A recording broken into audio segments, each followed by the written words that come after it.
සුබ දවසක්. අද අමුතු කතාවක් කියන්නේ.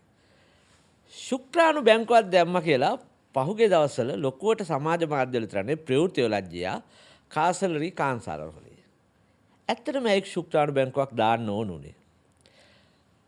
ශුක්‍රාණු බැංකුවක් දෑමේ වැදගත්කම මොකද්ද?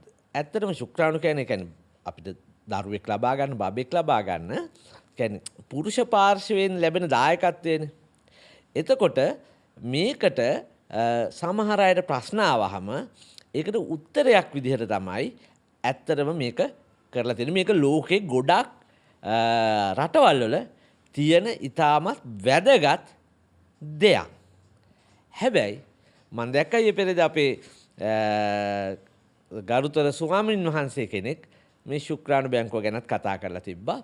ඉතින් ශුක්‍රාණු වැඩි කරගන්න එහෙම නැත්නම් ඔබගේ ෆර්ටිලිටි පොසිබිලිටි එහෙම නැත්නම් දරුවෙක් ලබා ගැනීමේ දරුඵල පිරිමි පුද්ගලයෙක්ගේ වැඩි කරගන්න අපිට පෝෂණයෙන් මොනවද කරන්න පුළුවන්, අපේ දිවි පැවැත්මෙන් මොනවද කරන්න පුළුවන් කියලා අද වීඩියෝ එක අපි කතා කරන්නේ. මම ඩොක්ටර් තිමති වික්‍රමසේකර, පෝෂණය පිළිබඳ විශේෂඥ වෛද්‍යවරයෙක්. අපේ channel එක Mr. and Mrs. D තාම subscribe කරලා නැත්නම් subscribe කරලා තියාගන්න. මේක පිරිමින්ට විතරක් නෙවෙයි කාන්තාවන්ටත් හරි වැදගත්. බලන්න මොනවද අපිට gedara කරගන්න පුළුවන් කියලා මේ වෙනුවෙන්. එහෙනම් අපි වැඩසටහනට ගිහිල්ලා. ඉස්ලාම කියලා කියන්න තියෙන්නේ අර හාමුදුරුවෝ නැගපු ප්‍රශ්න වාගයක් තියෙනවනේ. ඉතින් ඒකට මට දෙන්න තියෙන සරලම උත්තරයයි ඒ ස්වාමීන් වහන්සේට මම කියන්නේ ගිහිල්ලා පන්සලක මහාන වෙන්න කියලා. ඒක තමයි පළවෙනි උත්තරේ ස්වාමීන් වහන්සේට දෙන්න තියෙන ශුක්‍රාණු බැංකුව ගැන. ඒතර ශුක්‍රාණු ගැන කතා කරන වෛද්‍යවරු ඉන්නවා, කියන්නේ වෛද්‍ය ශාස්ත්‍රය ඉන්නවා. ඒ අය ඒ ගැන කතා කරයි, ඒක බලාගනි. ස්වාමීන් වහන්සේ ගිහිල්ලා මහාන වෙන්න.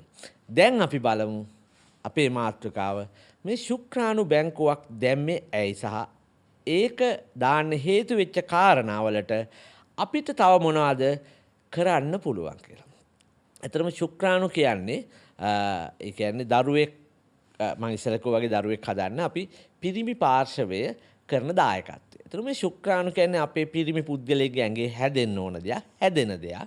හැබැයි සමහර හේතු උඩ මේ ස්පර්ම් කවුන්ට් එක නැත්නම් ශුක්‍රාණු ප්‍රමාණය සමහරට මදි වෙන්න පුළුවන් හැදෙන. එහෙම නැත්නම් ශුක්‍රාණු හැදුවත් ඒවයි තියෙන ක්වොලිටි එක, ඒ කියන්නේ ඒකේ ස්වභාවය, ඒකේ හැඩය ඊට අමතරව දැන් ශුක්‍රාණු කියන එක ඇත්තටම පීනලා යන්න ඕනනේ ඩිම්බයක් හොයාගෙන.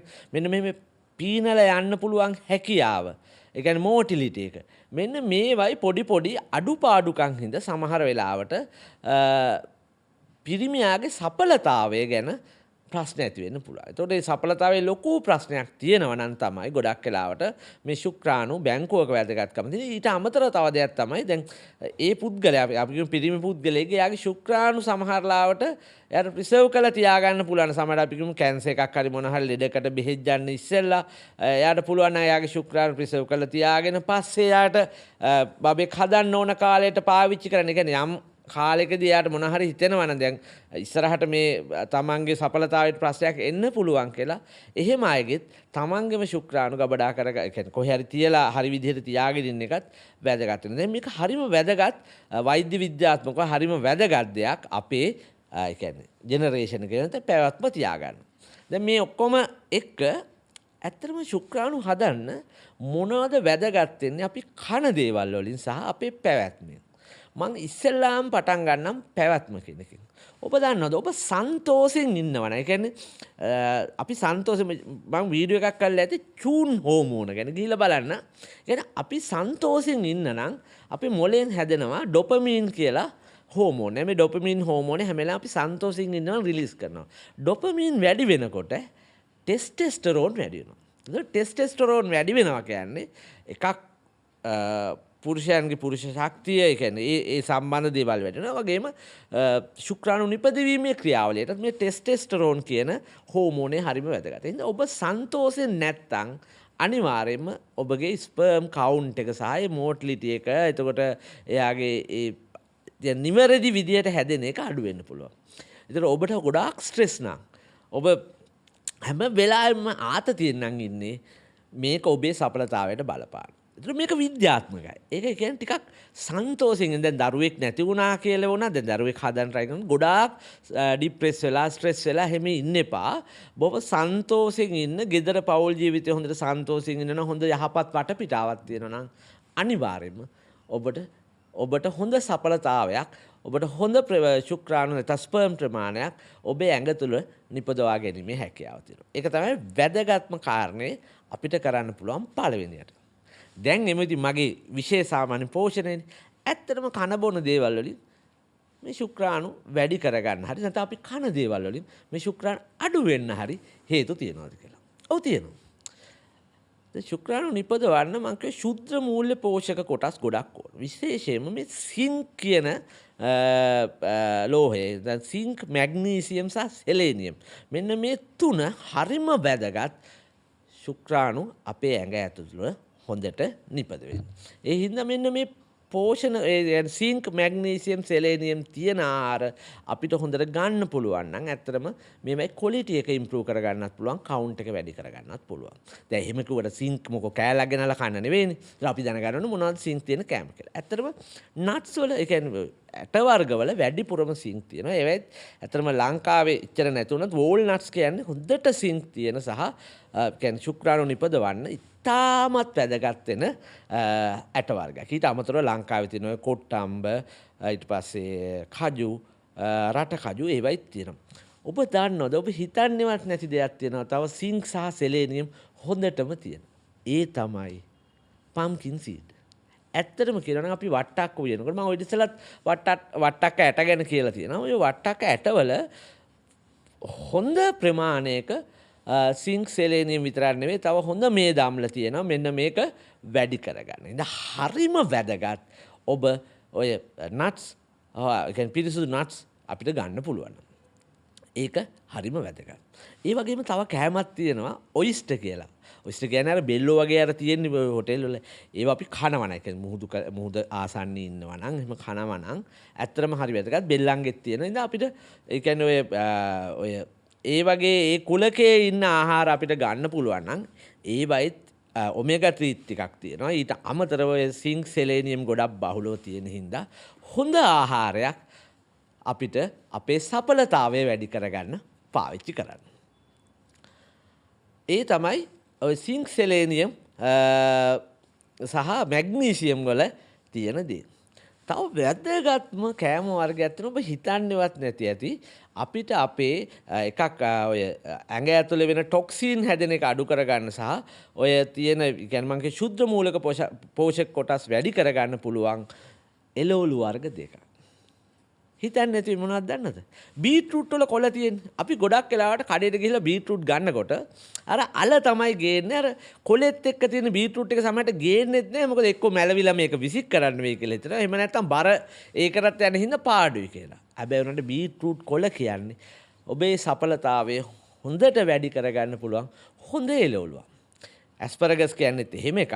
ඒ වගේම කොහිල දලු ඒවත් හරිම වැදගත් මේ අපි කතා කරන කාර්ය ඉෂ්ට කරගන්න වැදගත් වෙන. අපි කොහිල උයන්නේ මූලක් ගින්නට කියලා කිව්වට ඇත්තම තරහ එන එක ඒකත් එකක් තියෙනවා. අපි සාමාන්‍ය භාවිතය කියන්නේ තරහ අඩු කරගන්න එක මං කියන්නේ වැදගත් කියලා. කොහිල කියන්නේ ඇත්තම අපිට සඵලතාවය වැඩි කරගන්න හොඳ එළවලුව. ඒතර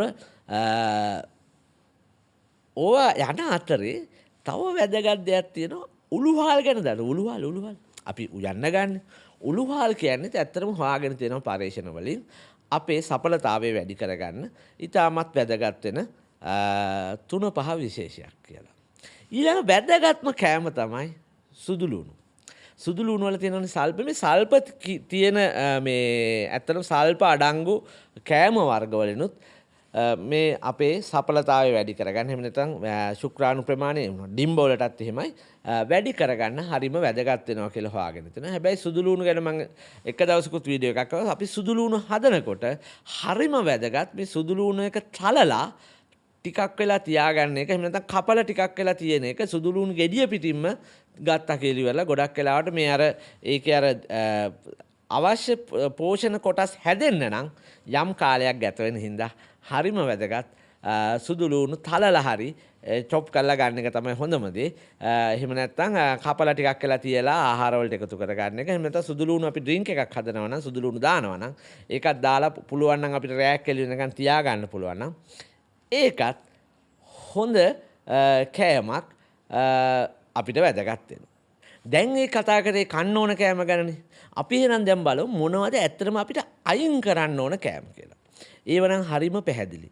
විශේෂයෙන්ම ඔබ දුම්පානය කරනවා නම් අනිවාර්යෙන් ඔබේ ශුක්‍රාණු ප්‍රමාණය නැත්නම් ස්පර්ම් කවුන්ට් එක අඩු වෙනවා. ඉතින් හැමදේම කියනවා වගේ මේක ආයි කියන්න දෙයක් නැහැ. ඊට අමතරව අර පහුගිය කාලේ ලොකුවටම ගියානේ මේ මර්ජුවානා කියන්නේ ඒවා ගැන කංසා ගැන එහෙම පරීක්ෂණ වලින් හොයාගෙන තියෙනවා. මෙන්න මේවා පාවිච්චි කරද්දී අනිවාර්යයෙන්ම ඔබගේ ශුක්‍රාණු හැදෙන ප්‍රමාණය අඩු වෙනවා කියලා. ඒ වගේම මත්පැන් ඒ කියන්නේ සියලුම මත්පැන් වර්ග වලින් අනිවාර්යයෙන් ඔබගේ ස්පර්ම් කවුන්ට් එක අඩු වෙන්න හේතු වෙනවා. ඒතර ඔබ අනිවාර්යයෙන් මේවායින් වැළකීලා ඉන්න ඕනේ. ඒ වගේම ප්‍රොසෙස් ෆුඩ් ඒ කියන්නේ අදිසැකසූ ආහාරات ස්පර්ම් කවුන්ට් එක අඩු කරන්න හේතු වෙනවා. ඊළඟ වැදගත්ම කෑල්ල තමයි ඔබ ව්‍යායාම කරන විදිය. අනිවාර්යයෙන්ම අපේ ඇඟේ ටෙස්ටෙස්ටරෝන් වැඩි කරගන්න නම් ඔබ නිකන් ඇවිද දැන් බර අඩු කරගන්න මම හැමදාම කියනෝනේ ඇවිදින එක තමයි හොඳම කියලා. හැබැයි ටෙස්ටෙස්ටරෝන් ප්‍රමාණය වැඩි කරගන්න නම් ඔබ high intensity exercise. ඒ කියන්නේ ටිකක් මහන්සි වෙලා කරන exercise. බර උස්සන ව්‍යායාම. ඒක හරිම ඇත්තටම කාලයක් තිස්සේ පරිශ්‍රණය හොයාගෙන ඒ කියන්නේ අපි හැදිලා තියෙන්නේම මේ හන්ට ඒ කියන්නේ අපි දඩයක් පිරිමි දඩේමට නේ ගියේ. ඒක දඩේ මේ ගිහලා මහන්සි වෙලා අපේ අවයව ටිකක් හොඳට වැඩ කරාම තමයි අර ටෙස්ටෙස්ටරෝන් ප්‍රමාණය වැඩි වෙලා තියෙනවා. හැබැයි දැන් වෙලා තියෙන්නේ අපි පිරිමි ඔක්කොම ඇවිල්ලා ආයි පුටුවක ඉඳගෙන කරන රස්සාවකට ගිහිල්ලා තියෙන ඉඳ අපිට අර අපි සල්ලි හම්බ කරන්න වෙහෙසන එක අඩු වෙලා තියෙනවා. මනස තමයි වෙහෙසෙන්නේ. ඒ හින්දා ඔබට ඔන්න හැමදාම මම ජිම් එකේ යාළුවෝ මාත් එක්ක තරහ වෙලට නැත්තරම ජිම් එකකට වගේ ගිහිල්ලා එහෙම නැත්නම් ස්ට්‍රක්චර්ඩ් එක්සර්සයිස් වලට ගිහිල්ලා පොඩ්ඩක් ව්‍යායාම කරනවා නම් ඔබට ටෙස්ටෙස්ටරෝන් ප්‍රමාණය යම් ප්‍රමාණයකින් වැඩි කරගන්න පුළුවන්. හැබැයි වැදගත්ම දේ තමයි ටෙස්ටෙස්ටරෝන් වගේ ඒවා ඉන්ජෙක්ට් කරගන්න හදන්න එපා. ඒකෙන් එන ආබාධات එක්ක ඔබට සඵලතාවය නෙවෙයි අනිත් හැමදේම නැති වෙනවා. ඒ හින්දා ඔබට ස්වභාවිකව ටෙස්ටෙස්ටරෝන් ප්‍රමාණය වැඩි කරගන්න පුළුවන් දෙයක් තමයි ටිකක් වැඩිපුර එක්සර්සයිස් කරන එක සහ ටිකක් මසල් එක ටිකක් ඉරෙන්න හයියට පොඩ්ඩක් ව්‍යායාම කරන එක. අද කතාවෙන් ওই ටික තමයි මට කියන්න ඕනේ. ඔබේ සඵලතාවයේ හිතන්න එපා සඵලතාවයේ නෑ කියන්නේ මේ කාන්තා පාර්ශවයේ තියෙන ප්‍රශ්නයක් කියලා. එහෙම එකක් අපේ තියෙනවා නිකන් අපි මුල් බැසගෙන ඇත්තටම පිරිමි කාන්තාව දෙගොල්ලම 50% මේකට වග කියනවා ගොඩක් වෙලාවට දරුවෙක් නැත්නම්. ඒතර පළවෙනි දේ ඔබට කරන්න පුළුවන් ඔබට මේ දරුවෙක් නැත්නම් ස්පර්ම් කවුන්ට් එක බලන්න පුළුවන් පොඩි ටෙස්ට් එකක් කරලා ඒකේ ප්‍රශ්න තියෙනවා නම් ඇත්තට මේකට පිළියම් ගන්න පුළුවන්. ඊට අමතරව දැන් කෑමට අමතරව ඇත්තටම මල්ටි විටමින් තියෙනවා මේකට සම්බන්ධ ගන්න පුළුවන් ඒවා හොඳ ඒවා. ඒතර ඒක වෛද්‍යවරයෙක්ගෙන් අහලා එහෙම ගන්න පුළුවන්. හැබැයි ඔබට ගෙදර කරගන්න පුළුවන් දේවල් තමයි ගෙදරදීම ඔබේ ස්පර්ම් බැංක් එක වැඩි කරගන්න. නැත්නම් හොඳ බැංකුවක් හදාගන්න. මේ ටික කරලා බලන්න. එහෙනම් ඊළඟ දවසෙත් එන කාන්තාවන්ගේ සඵලතාවය ගැන වීඩියෝ එකක් අපි කරන්නම්. එහෙනම් සුබ දවසක්. ප්‍රශ්න තියෙනවා නම් කමෙන්ට් සෙක්ෂන් එකට දාන්න. පොඩ්කාස්ට් එකේදී අපි ඒක ඩිස්කස් කරමු.